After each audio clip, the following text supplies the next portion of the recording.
Welcome back to Podcast Recovery, everyone. We are your hosts, David O. And Eric V. Today we are joined by our guest, Sandra. How are you doing today? Oh, I'm very well today, thank you. Good. Where are you from, Sandra? Dublin, Ireland. Dublin, Ireland. Love it. I thought it was an Irish accent, but I wasn't sure, and I didn't want to offend, so I didn't. I waited for you to let me know. I keep saying I don't have an accent, but people keep telling me I do, so yeah. Oh, the Irish accent is one of the sweetest things on the planet, and I absolutely adore it. Oh, thank you. So when were you first introduced to recovery? So I would have known about recovery. I knew people who got into recovery many years ago, but they never stayed. Never stayed in recovery. So I just knew people stopped drinking for periods of time. They called it recovery, but it's not recovery as I would understand it today. My own recovery journey was very quick to start. Was starting to kept going, and that was back in 1995. So how long have you been sober? It was 25 years this year. Lockdown celebration is 25 years. Oh, congratulations. Well, congratulations. Thank you. That's awesome. And with all that out of the way, we're going to turn it over to you to share your story with us. So take it away. Lovely, thank you. My name is Sandra, and I'm an alcoholic. And I got sober back in March of 1995, and I do remember the specific date because it came just after my sister's 40th birthday. I hope she doesn't listen to this, because then she'll know I've given her age away. But anyway, she'll forgive me. She loves me. And my sister is very instrumental in my recovery journey, so you'll be hearing a lot about it. But that date is very significant for me because my life changed for so many reasons. And if I was to take that date back in 1995 and when I picked up my first drink, obviously there's no comparison. My first drink was 12. And when I picked up that drink, it was a party in the house, and it was where there was alcohol in our house. Actually, I tell a lie. My mother had the obligatory decanter in the glass cabinet that nobody ever touched and nobody drank, but it was this showpiece that was there. But that would have been the only alcohol that was in the house, you know. So to have a party and being 12 and all the adults around and they're all singing and dancing, and it was quite an enjoyable evening. You know, people were enjoying themselves. It wasn't mayhem. It was nice. It was quite nice. And I decided to get a glass and pour little bits of the drink in just to see what it was like. And I remember thinking, if I make it look like an orange float, so I had another sister who used to give us this kind of orange drink and pour a slab of ice cream into it, a block of ice cream into it, and we just call that orange float. I'm sure it's a similar name around the world. And I thought if I could do that, then nobody would know I was drinking. So that's what I did. I poured, God only knows what was in the glass, drank it. I immediately got drunk, and my friend noticed that I wasn't quite myself, decided to take me out for aggressive air, where I went straight into a blackout, and I vomited all over the place, all over her, all over me, all over the other people that were there.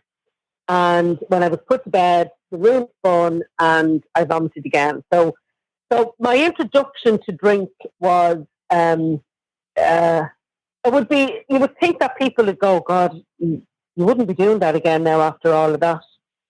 No, it was something. When I woke up the next morning, I was like, oh my God, oh Jesus, I'm dying. Like, you know, I felt like the arse was falling out of me.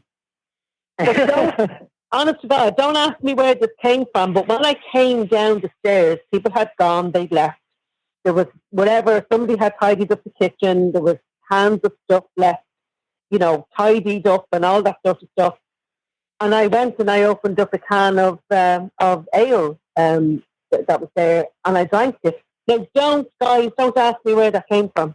I've never seen that. That was not part of my upbringing. So I don't know why the hair of the dog was part of my drinking, but it was. Oh, yeah. And and it was to become a significant part of my drinking all the way through. So it's one of those things where you kind of think that's madness, but at the time you just have to do, you know. Mm-hmm. So I suppose part of the story gets a little bit kind of muddled now, or a little bit kind of difficult, because I suppose I want to state very clearly now that I'm not saying this made me an alcoholic, but what I am saying is this is all the stuff I drank on. This is all the stuff that was unresolved, and it wasn't even addressed in any way, shape, or form. I'd nowhere to go with it. I'd no one to talk to. Didn't understand what it was. And when I drank, all of that went away, and I felt extremely powerful there to take on the world. But my childhood was quite challenging, like a lot of other people's childhood. My father was a paranoid schizophrenic, and he was in and out of hospital from the time I was 5. So there would have been problems with him before and his mental health and that sort of stuff.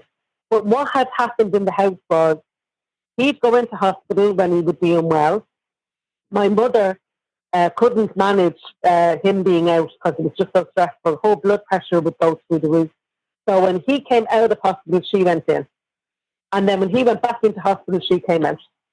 You know, so there was this tag team of parenting going on, but there wasn't really parenting. It was people who were your parents there, but they no real parenting, you know. My older sister, Mary, who I referred to earlier on, was really the parent. So there was a lot of that chaos that goes with mental health issues and not being treated properly or misunderstood. It was way back in the 70s, you know, so we didn't have the kind of community support that we have now, you know, thankfully there's community support now. So he would have received quite serious electric shock treatment and high doses of medication just to sedate him, you know. But there was a lot of violence that came with his particular element of illness, and one of them was mostly himself. He tried to take his own life several times, and the last time he was successful, he did take his own life, but he took his own life after he attacked 2 of my siblings, and one of those siblings died as a result of our injuries. Oh, wow.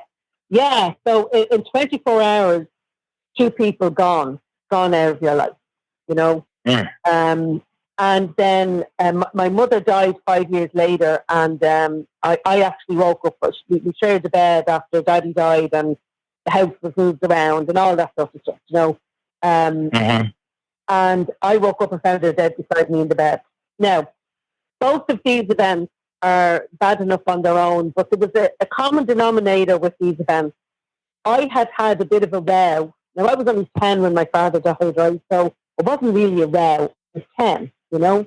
And he bent down to give me a kiss going to school. He'd been eating toast with butter on it. I don't like butter. Can't stomach the smell of it, let alone eat it. And I was like, you know, disgusting butter, as you do when you're 10, you know? And and walked out going, I'm never talking to you again. I hate you. La, la, la.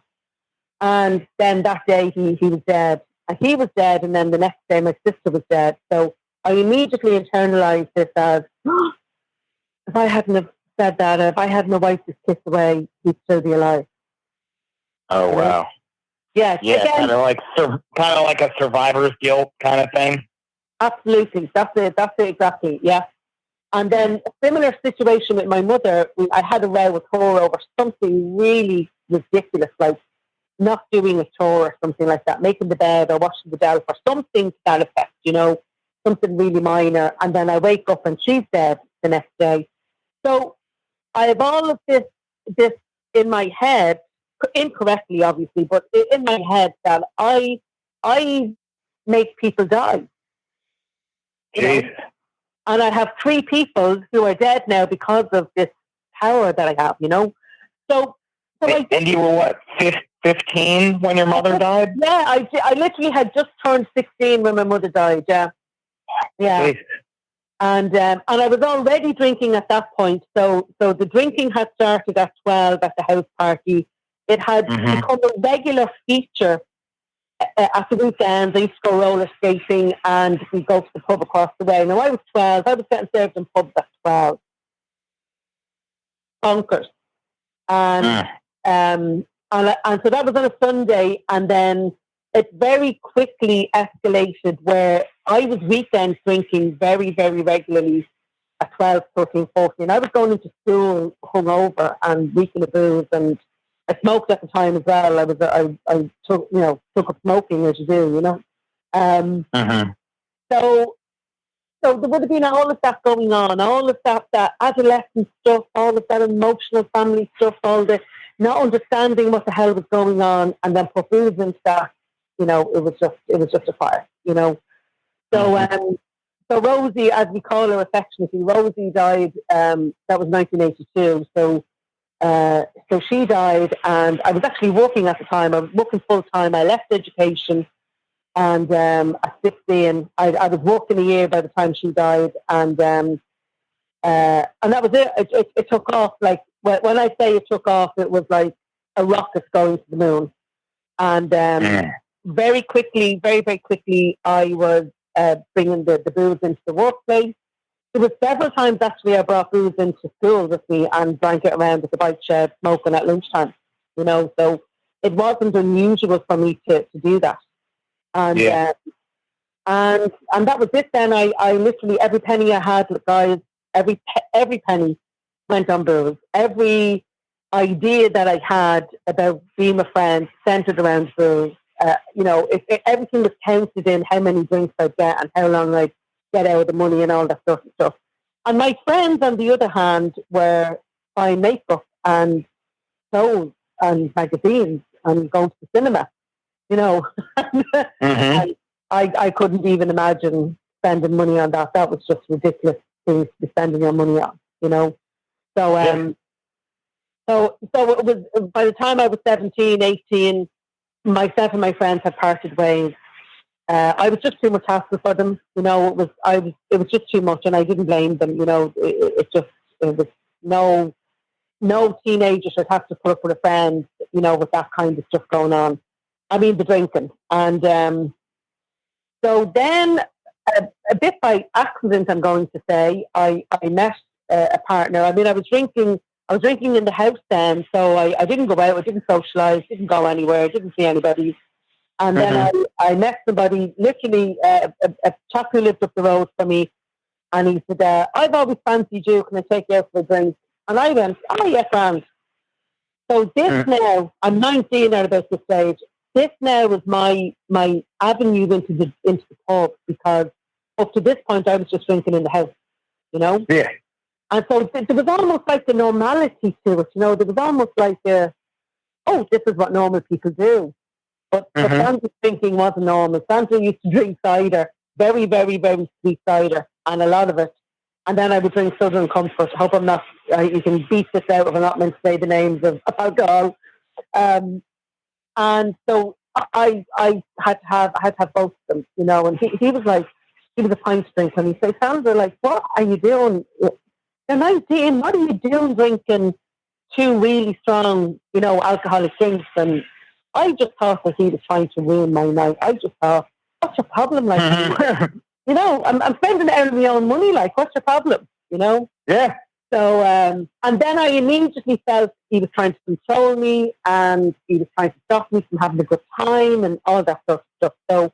So that relationship lasted for 10 years, and it was fraught with arguments and who drank more and who was in the wrong and who made a show of themselves the worst and all of that sort of stuff. But what happened in that time was my world became incredibly small geographically. Like, I literally lived within a less than a half a mile radius of where I lived. The pub I drank in with him was literally at the back of my house, and I would go there and back, there and back, there and back, and maybe up to his house.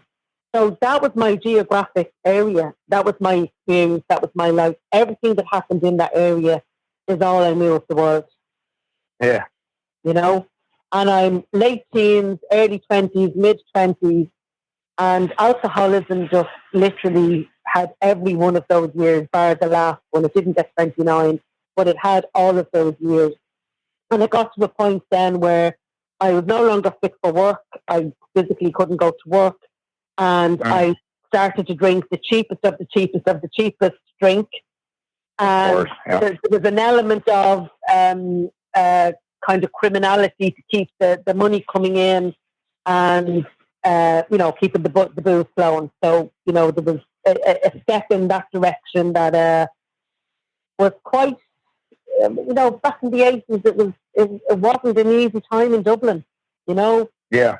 It was it was a huge unrest in Dublin, so in the country, but there was a lot of that going on, so it could have gone either way. And that was it. I would love to be able to say that my drinking story was real exciting and there was loads of drama and all that sort of stuff, but it was actually incredibly sad and tragic because I didn't live the life that a young woman really had the opportunity to live, like my friends. I didn't get into healthy relationships. I didn't get married. I didn't have children. I didn't do any of those normal milestones that you do. I say quite frequently, I never lost a house, a car, or a husband. I never got those things. Yeah. They never came into my life. My life was too chaotic. My life was extremely unattractive to even want to be a part of it, So I say my life was really full of lack as opposed to drama. There was more and more emptiness, more and more devoid of joy. There wasn't an ounce of joy, nothing to look forward to, no outings because nobody invited me anywhere, Yeah. And if people did invite me, somebody told me this a few years back, if they did invite me, they prayed that I would get drunk so I wouldn't turn up. So that was it. That's where drink brought me to that very desperate, lonely place where life is not really worth living. It's like, well, there's nothing here to even want to stay alive, Now, only for I didn't want people thinking I was like my dad. I don't know. I think that kept me the right side of staying alive, to be honest with you.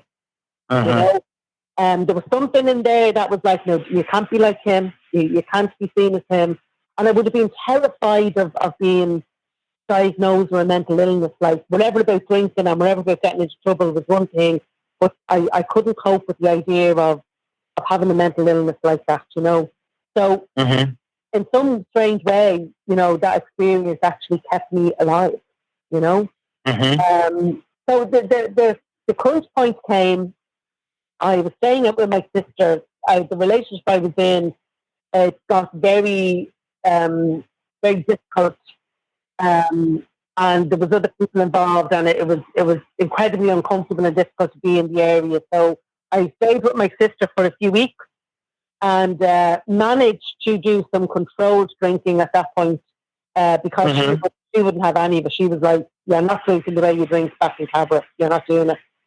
So I was like, okay, I can do that. It was torture. Oh, my sweet mother of God on the cross. It was torture.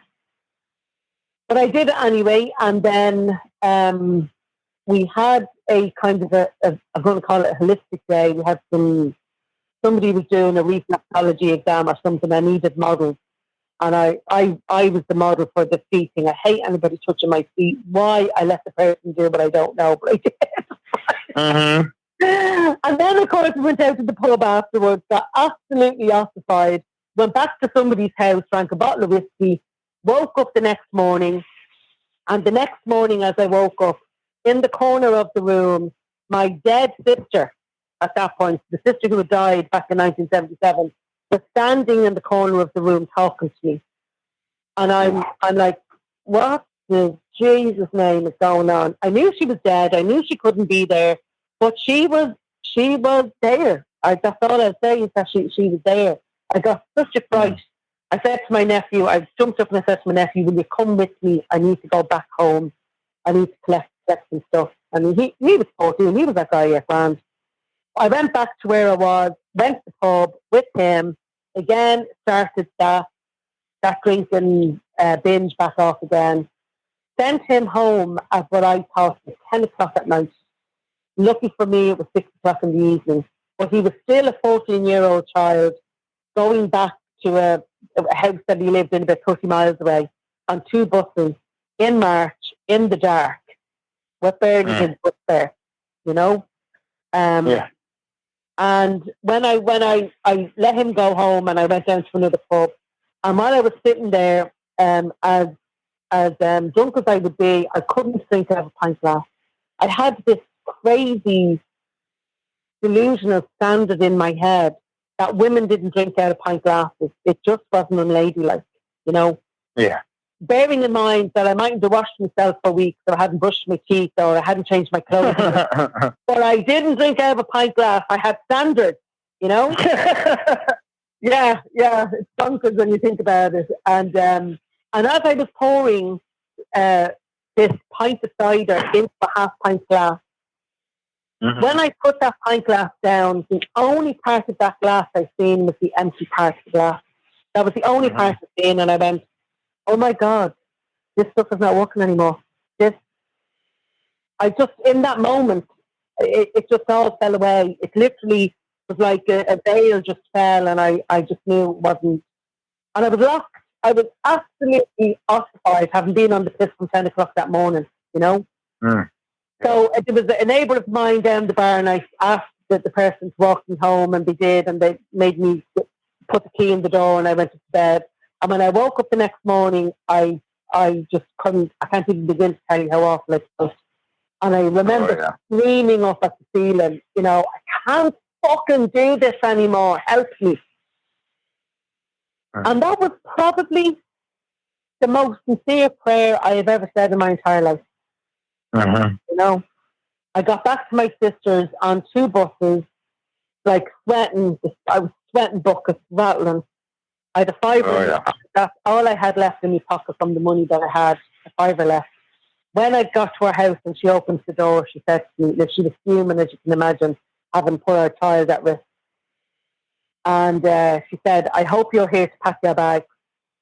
And all of my resolve to ask her for help and to say, I can't do this anymore, I'm so sorry, gone out the window. I said to her, yeah, I fucking am. And while I was packing these pathetic clothes that weren't mine, they were second and third hand clothes that came in black bags. I never bought a stitch clothing. As I was packing them into the bags, she came into me and she said, you want a cup of tea before you go. And you hear those words, before you go.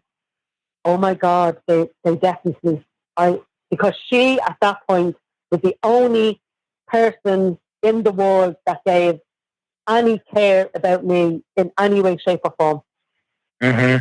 And what came out of my mouth was, yes, please. But what was resounding in my head was, shove your fucking cup of tea up your hole. Like that's what was in my head. But what came out of my mouth was, yes, please. And I absolutely called that moment divine intervention. And and when I sat down to that cup of tea that I couldn't lift because I was rattling, you know, I was absolutely rattling. I said, Mary, I know now once I start I can't stop. I know what you've been saying to me for years. She's been trying to get me to stop for years. I know now I can't stop. And she said, will I call, I think the person's name is Eamon, will I call Eamon? And I said, yes, please, because I knew Eamon was in the Fellowship of Friends. And he came, he said to me, have you had enough? And I just burst into tears, and he wasn't having any of it. And he said, you need to answer the question. Yes, I've had enough. And he said, are you willing to go to any length? And I said, tell me what to do because I can't keep doing this. And I got to my meeting. He made a phone call to somebody else who then picked me up and brought me to a meeting, an AA meeting in the city centre, which was a fair bit away from where I lived, but that was okay. And when I walked into the room, again, half still rattling and half like wondering what the hell, you know, your life is just turned upside down, haven't had a realisation like this. And I seen somebody sitting on a table and I could see this thing moving at his shoulder, and I thought, oh Jesus, no, I can't be going into the DTs now, like just the panic of it. But actually, this turned out to be a man called Dennis who used to bring his pets to the meetings. And this particular night, Dennis brought a parrot. And so there we were in the meeting with Dennis and his parrot, who was just looking around, wasn't doing that, and realising I wasn't actually hallucinating, thank God. Not able to hold the cup of tea because I was afraid of scars myself. And as people were sharing, one person I heard sharing talked about losing his third son to a drug overdose. Oh. It was awful, just awful. Like the drug scene in Dublin at that point was just horrendous. Yeah.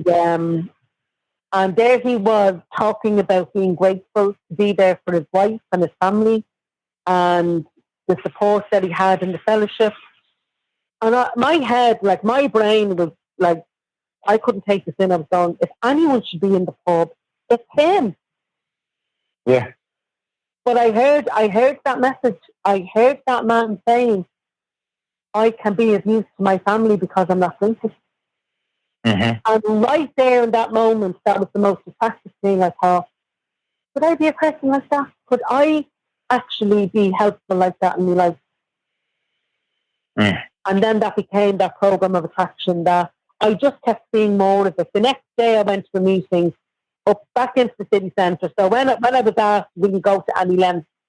I hate public transport. I would walk miles rather than go on a bus. I always hate buses. I get travel sick.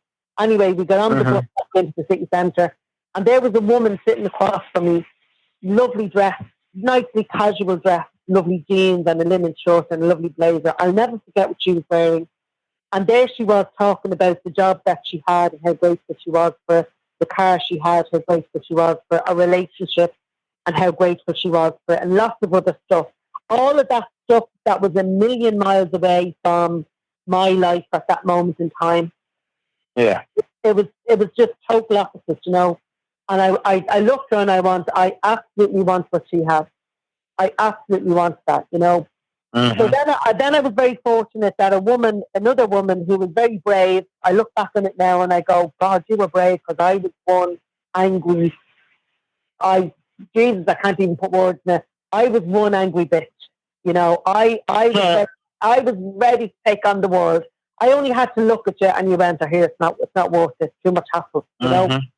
And this woman approached me and she said, Sandra, I've been watching you, I've been listening to you for a few days, and I'm telling you now, you are not the type of alcoholic that has the time to take that time. You need to start changing now.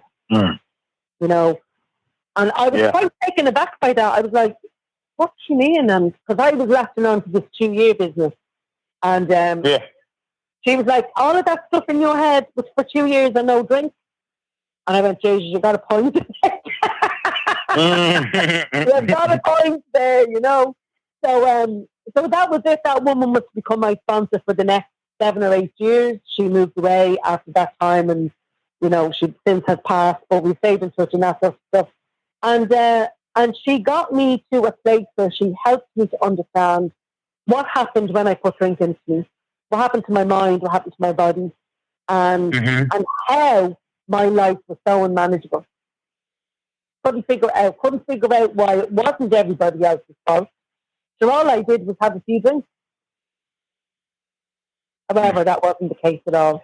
So that's my you know, that was the start of my recovery journey, and it's been since then. What's happened since then? Lord God, it's all happened since then. In fact, more disasters happened to me in sobriety than they ever did when I was drinking. Like, I've been in a fire and I nearly died. I was in a car crash and I nearly died. I got beaten up by a mugger who absolutely bet the crap out on me that they thought I was dead, and I wasn't. So all of this mad stuff happened when I got sober, but I was able to handle it because I was sober, you know. And thanks be to God, a day at a time, I haven't taken a drink since that first meeting with Dennis with his parrot on his shoulder. And it's been a quite a whirlwind it's like 25 years sounds like a long time, but actually, as I'm talking about those initial days, it's almost like that only happened last week. You know, like I'm so connected to it, how wonderful it was. Relief, that's the word I would say, was the relief of finding out what was wrong with me, why I didn't drink like my friends, and that there was something to do about it, that I could actually move away from that and have some semblance of like the people I was looking around and saying, I want what they have. You know? So, Yeah. so that's kind of that's really my story up to today. You know, I go to AA. I have a local group. I moved away from the city centre, but I have a local group which is closed now because of COVID. And what happened in COVID, I'm on Twitter, and I'm sure you know some of the guys. I'm sure we have a lot of guys in common that we know from Twitter. And we had started up this recovery hour, literally called Recovery Hour, to do maybe some sort of a Twitter chat, you know, and kind of engage the conversation of recovery. That was a week before COVID. COVID hit, and I thought, you know what, let's just put a Zoom meeting on because we're going to be moving online, you know, to manage this. We probably won't be going back to meetings for a month or so. And so I set up this recovery hour meeting, which takes the format of a fellowship meeting, but we're all inclusive. So people can, if they're Alcoholics Anonymous, that's fine. If they're Narcotics Anonymous, that's fine. But basically, we're all in this together. We're all recovering together. We know each other from Twitter. That's their common bond. We're supporting each other anyway, and we're building relationships anyway. So let's bring this into the room. Not for 1 minute thinking that this is going to be 5 months down the road. We're still doing it 7 nights a week. I'm very glad that we are. I know, it's amazing. It's absolutely amazing. And people have stepped up and they take up hosting positions, and, you know, they find speakers, and, you know, the community are really invested in keeping this going because we've built some wonderful relationships, you know. Got to know each other a little bit better, got to know each other's story. We started then looking at bringing in groups like Al-Anon and Adult Children of Alcoholics, Overeaters, just to help us understand the different facets of things in our lives of recovery, that it's not just about us being the addict or the alcoholic and what we have to do. It's getting a vision of what that's like for the people. And it's just been amazingly healing, you know, amazingly healing. And that's my journey, guys. It's been AA here in Dublin and anywhere I've been in the world, you know, anywhere I've been in the world, America, Canada, over Europe, you know, any countries I've been to in Europe. Like, AA has always been there. They've been on the end of the phone. They've come and they picked me up. They brought me to meetings. They dropped me back. You know, people brought me to the houses. You know, it's amazing that you can go anywhere in the world and you have people who completely understand what it's like to be on your own in a different country, not necessarily knowing the rules or how things work in that country, and help you negotiate that country, you know? And it's just mind blowing. Like, no matter, there was no amount of drink was ever going to give me that wonderful life that I have today. You know, that's awesome. Yeah, it's pretty cool. All right, pretty cool. We've had some crazy adventures in recovery, but that might come up in the later chat. Yeah. All right. Well, we definitely got some questions for you. If you don't mind, Eric, I would like to go first. Go ahead. All right. All right. My first question. I'm actually going to do 2 questions, Eric. So I'm stealing 2 questions. So my first question is: do you believe that you can get through absolutely anything sober? Absolutely, yes. And I've been through just the births, the deaths, the marriages, and none of them mine in sobriety. So I've had people, very close people. I've been in relationships where people have died. I've been in a fire, as I said. I've been beaten to a pulp. What else? I've been in car crashes, crazy stuff, like crazy stuff that people might say, now again, my thinking, if anyone should be drinking, it's for. But absolutely, the fellowship tells me a drink won't solve that. Mm-hmm. No, and it doesn't. And the other thing, apart from those physical things that go on in the world, some of the most trickier things that have happened for me are kind of realizations about myself. As I've walked through the steps, and I would go through the steps every year I would still do a fourth and a fifth step. Because, I'm not perfect, and I mess up, and I need to fix it. I need to make it right. Yeah, but absolutely. The realizations I've had about myself have been the things that I've found more difficult to deal with. The car crash was fine. I went to the hospital. The doctor did the thing. You do your recuperation. You do what you're told, and you get on with it. With all the other things, you do what the advice is. Those internal things, when you're on your own, that's when it's dangerous for me. That's when I'm going, I don't really like this, and I don't want anybody else to know. So if I've got through them without a drink, then absolutely I believe you can get through anything sober. All right. Awesome. All right. And my next question is kind of a compound question. So, is the Irish stereotype of drinking culture, is it accurate and detrimental to Ireland itself? And is recovery from alcoholism more difficult when you're surrounded by that drinking culture? Yeah. It's the stereotype. Yeah. I mean, for me, stereotypes, there's always a grain of truth, or there's a cluster of a particular behaviour that stereotypes are formed from, and they get exaggerated beyond recognition, but they start somewhere. So I definitely think the stereotype is there, and we have the name of the fighting Irish and the drinking Irish and the drunk Irish. So that comes from an older culture of, our way of telling stories and our way of passing on our heritage and our lineage, and it's centered around the alcohol. But there, you can't deny it, they call it the paddy wagon after Irish people because there were so many Irish drunk people in the back of them. That's why it's called paddy wagon, So it's there, yes, it is there. Is it detrimental to Ireland? I think maybe there's a balance there of personality, tradition. A lot of people, their heritage would come back to Ireland, their ancestors would come back to Ireland. There's a sense of wanting to belong to that. So I think we've enough nice stuff to balance out the other stuff. We're almost forgiven, I think. Irish people are forgiven quite a lot for their behaviour because it's nearly a get out of jail free card, isn't it? After they're Irish, like, what do you expect? You're just a country of sweethearts, and we love you. Can't understand the goddamn word they're saying, but we love them.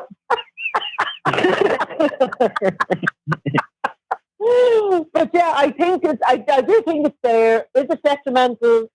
I have to be honest. I don't know that I've ever experienced it detrimental in that way. I think it becomes part of the bigger picture of what people see about Ireland. But the second part of your question, yes, it is. I mean, there are pubs everywhere in Ireland. Like, there just is.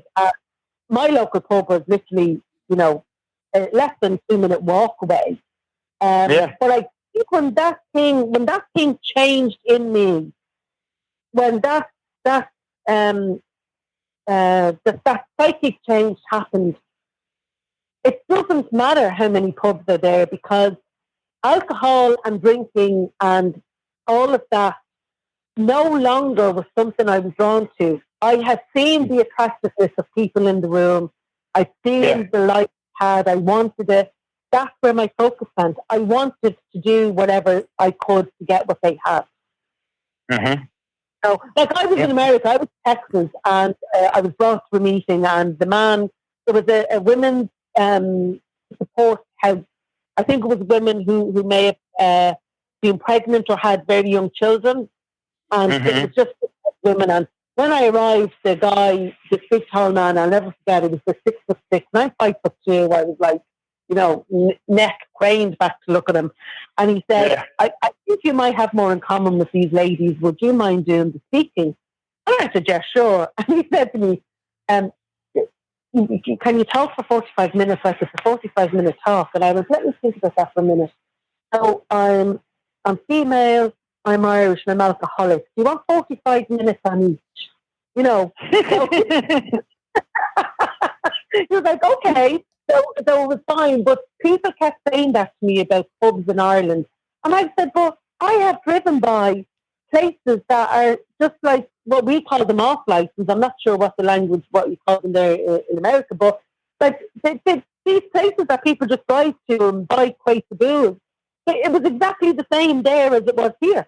It was so accessible, So maybe that stereotype, filters people thinking about that a little bit more than I thought they did, But I was seeing the exact same in their countries as was here. Totally. And I just think that for alcoholics specifically, I think it's a little bit more difficult because your drug dealers are right on the corner in big neon lights like and it's quote unquote socially acceptable to go into the pub or the bar or whatever. So I think alcoholics have a little extra challenge when it comes to recovery because it's always right there and it's right in broad daylight. Yeah, and legal, and it's legal, and it's legal. Exactly, it's a big difference. You can't buy a greeting card without seeing a glass of champagne if it's some sort of congratulations. There's some sort of alcoholic beverage on the greeting card, so it's embedded in our psyche that celebrations are around alcohol, and if you're not alcohol, you're a dry shite kind of thing. That's what we say over here, dry ale shite, And I'm going, well, bring me to your party, love, and I'll show you who's a dry shite, So, but yeah, you're right. It is part of that culture, yeah. All right. What do you got, Eric? So before we went into the questions, you mentioned the recovery hour. And one of the things that I like that you were talking about, and I kind of want to get your experience because I feel that this is something I think COVID is going to definitely grow this at a much quicker rate than previously. But you were talking about bringing, people from AA and people from NA and learning about Al-Anon or adult children of alcoholics and different fellowships and like different thought leadership within the recovery community together. And it's something that I know for us at Podcast Recovery, it's part of our mission is that to be quite honest, I don't care if you're a gambler, if you're an alcoholic, if you're a drug addict, if you're a cutter, if you're bulimic, whatever, like it doesn't matter. We all have the same problem. It's just different ways that it manifests within ourselves. So my question is, how has this experience of bringing these people together and, being a part of it, kind of at like a leadership level, like what is this kind of teaching you, what new things is it teaching you about your own recovery? Oh, it's been phenomenal. The first meeting was on the 18th of March, and when I set up the Zoom for the next month or whatever of meetings, we keep the date. We keep the date 18th of March because it's just that the day after St. Patrick's Day. Day after St. Patrick's Day, exactly. Yeah. It was a bit like we let Paddy's Day go, and then we catch them the next day when they're full of remorse. Yeah, when they're good and hungover. A little bit on the vulnerable side. That's when you get them, exactly. Absolutely. So it was the 18th of March was the first one, and it was with the intention of covering the first 2 weeks of lockdown here in Ireland, up to the 29th or 30th of March, wherever the date was, and then that got extended into April. And I suppose initially it started off as just people who knew each other on Twitter, who chatted and that sort of stuff, just to keep us together in that kind of community way. But it became very apparent very quickly that when people were talking about their experience, like I identified listening to a chat from Gamblers Anonymous Mm-hmm. About the story, and I was thinking about my gambling habits now, and I stopped about maybe 10 years ago, maybe 15 years ago actually, but I began to realise that I was actually doing it to chase money. So it wasn't the case of, here, I'll throw a fiver on the lotto and then I'll check it next week. And then what most people do, like people buy a lottery ticket like they have a drink, if they can take it or leave it. But I was actually trying to be strategic about this. Now, I was very successful. I was winning a lot of money. But what triggered for me was I actually realised that I was chasing this, that it was this need I had to do, even though I had the money. It's not like I was trying to get money because I'm broke. I just wanted to keep doing it. And I heard in my head, a bit like that time at the pint glass, I heard in my head, I will always provide for you. And I got that moment. Every time I think about that, I get quite emotional. It's almost like I had stopped trusting the very thing that had given me the gift of sobriety by chasing this money, you know. And I stopped. I literally stopped in that moment. And it was the same with cigarettes. I literally, when I realised this bloody thing has control over me, and I'm not having that. That was stopped in the moment as well. So listening to that guy helped me understand that I didn't just do the lotto and the bookies, because I did it in the bookies. There was better money there. It wasn't just that thing that got a little bit out of hand. I had, at the very least, a huge dependency on this, that I needed it to feel I was in control in some way. And I hadn't connected with that level, you know. The other recovery that I had was around my use of over-the-counter medication. And how easily I would go to codeine products for headache, and I would hide them. I would put them in soluble tablets.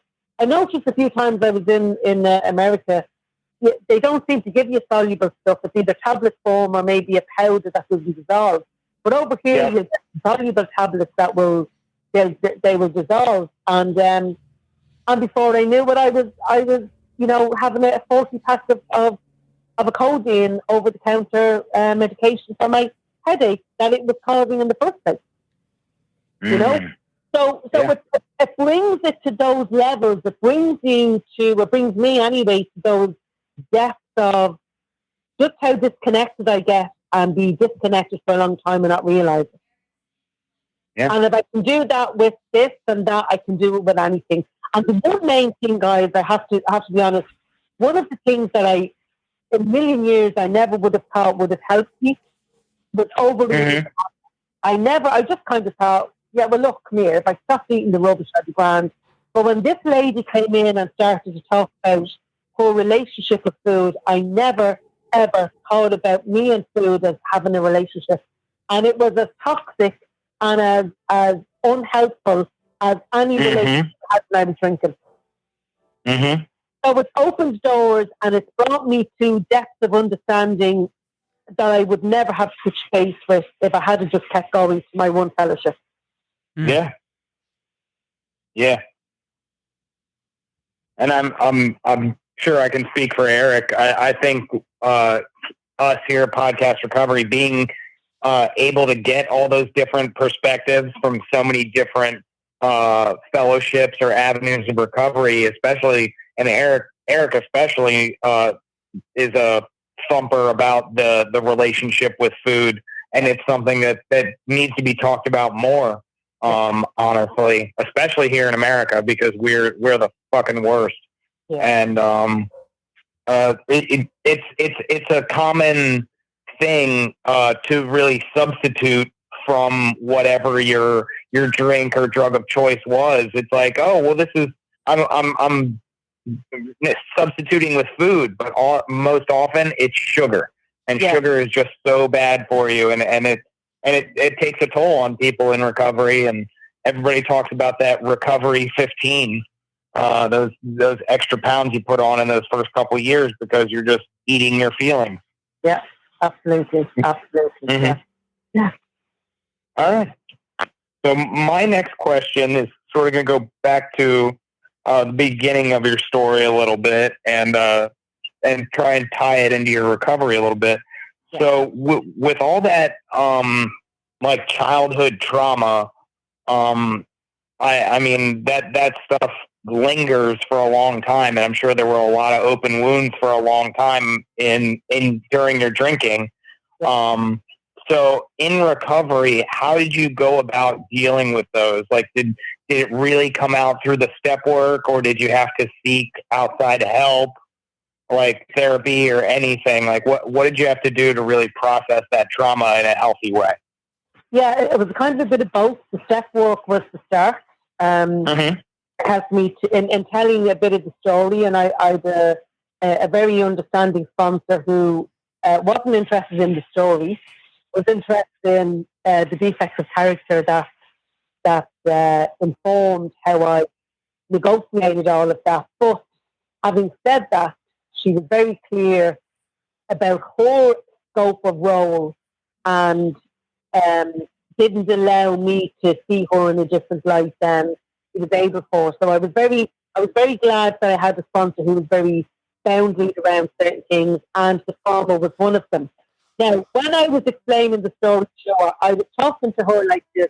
I would say things about my dad and my mother and all that. Explain, when I had my first bath after my dad had taken his life because it was his neck and his wrist, so there was quite a lot of arterial bleed. And when I had my first bath, the blood started to ooze out of the tiles, in the bathroom. That's something of a horror movie. But I told her, yeah, it was really weird, like. And even though I was like, oh yes, that's Daddy's blood, like, that's not a normal response to seeing blood coming off the wall. No. So she was like, Sandra, do you realise how you're talking about that story? Like, it's just, you're telling me like, oh, I had to walk on the beach and it was lovely and the water was cold and yeah, very matter of factly. Exactly. So I said to her, but sure, I was always talking about this in the pub. That story was a huge currency for me in the pub. As soon as I started talking about that, people would give me drinks. They'd shut me up. They didn't want to hear it because it's an uncomfortable story to hear. And by God, did I milk that for every bottle of cider I could get out of that. Milked it. Yeah. So while I had these gaping wounds, I used them to feed the alcoholism, Yeah. And I was a bit like that in early recovery where I just thought like very detached from it. And it was her that had said, we need to help you get connected with that, but that's not within the scope of my role. So I did go to therapy, but we did the program, we worked the steps parallel to that. The counsellor wanted me to work only on the emotional stuff. And I just kept going, I want what she has. I want what she has, and I'm willing to do what she did. And if she's saying that I can do this, I trust her, Now, and over time, the counsellor did kind of, had to kind of say, well, look, it worked out well. And I'm glad I did it that way because I needed to know that, I suppose my intuition, if you like, or my gut feeling was right. Because I got it wrong so many times. So it was a bit of both. It was the network and it was the therapy combined, really helped to integrate the healing, But it did take a number of years, it took 20 years for that to finally cement. I'll tell you about that later if you want me to say anything about that. But it did take about 20 years for it finally to let go of the blame. All right. What you got, Eric? You took my question on trauma. I know I did. I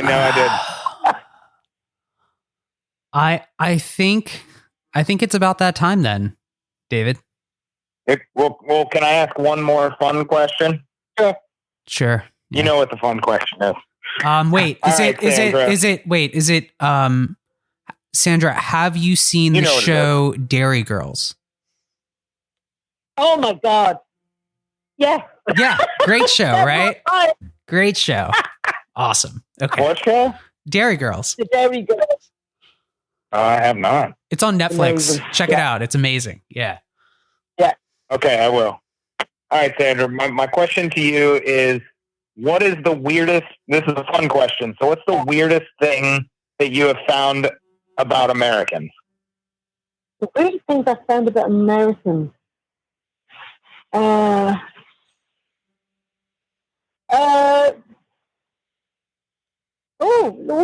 my God! Let me think now. First thing I found about Americans. They probably they think that Ireland is British. I think that they think that we are that we're not. Really? Yeah. So people have said to me, "Are you British?" And I say, "No, I'm Irish." And I go, "Yeah, British." Wow. Oh, That's so insulting. Yeah. I feel insulted for you. Like, that's why I didn't want to comment on your accent, because like I've done that before. Like, I don't want to deign to insult an Irish person and say they sound like an English person. So hold on. I really don't. Well, wait. What accent? And I wouldn't call any of you Scottish. That's a drastic insult. I mean that when I'm saying that that's weird is I think what I find weird about it is that there's some sort of a disconnect that I'm seeing, that I'm getting the information and they're not processing it. It's like we're not always the smartest bunch. But look, every country has its group of people where that's it. But no, I think it's this. Oh, I'll tell you one weird thing. Let me tell you one weird thing about being in America and being Irish. We were myself and my friend were doing a Tony Robbins course, A Date with Destiny, and we were staying somewhere that was about 20 minutes away from where the hotel was, and it was a lovely place. It was very nice. But there was these three old ladies, and I kid you not, it was like being an episode of The Golden Girls, right? It was wonderful. I actually thought, are these the real Golden Girls? But anyway, as we get talking, and where are you from? Or we're from Ireland. And she started to stroke me like a cat. And she was like, I've never met a real Irish person. And she listened to me like a cat. And I find that's probably the most response I get from Americans is that when they find out that you're actually from Ireland, there's this like, you're almost like a celebrity. Yeah, it's true. That is true. Yeah. So yeah, that's probably, I'm like, I'm just Sandra L from Harvard in Dublin. Like, what are you talking about? So there you go. That's probably the. I hope that was a fun answer in response to that, because yeah. So I don't want to be too weird. I respond. Oh, fine. Were you going to say something, Eric? I think you got cut off. No. Go ahead, David. Okay. I'm sorry. Well, Eric, you said it was that time. I think it's time, ladies and gentlemen, all our listeners, to go to the Twitter. What do we got, Eric? So this one is from Stayed Stopped. And the way this works, Sandra, is you'll go first, and then David, and then myself. And the question/topic for this week is being bored in recovery and needing to find a purpose. Yeah. Oh, wow. Oh, yeah. Oh, I know that one very well. So I'm answering these. Is it giving you an answer to this topic? Mm-hmm. Mm-hmm. Yeah, just your experience. Yeah, perfect. And I think I would have hit those boredom points at any time where you go, is this it? Is this it? Like, because it's almost like you melt into the wallpaper. But I kid you not, I am always brought back to the two people I told you about. That person who lost 3 of the sons and was grateful, and that lady that I looked at and went, I want what she had. And you just have to accept that boredom is a part of life. Everybody gets bored. It's not just people in recovery. You know, so long as I don't do anything damaging, then I can negotiate the boredom. Yeah. I think boredom is one of the danger zones for any addict or alcoholic, because I think that free time and no direction is dangerous, because we can easily fall into old behaviors, and I think that can happen like a little bit further into recovery. I think when you're new in recovery, you have so much, and you're so inspired and desperate for a new way of life that you're willing to really push yourself in recovery.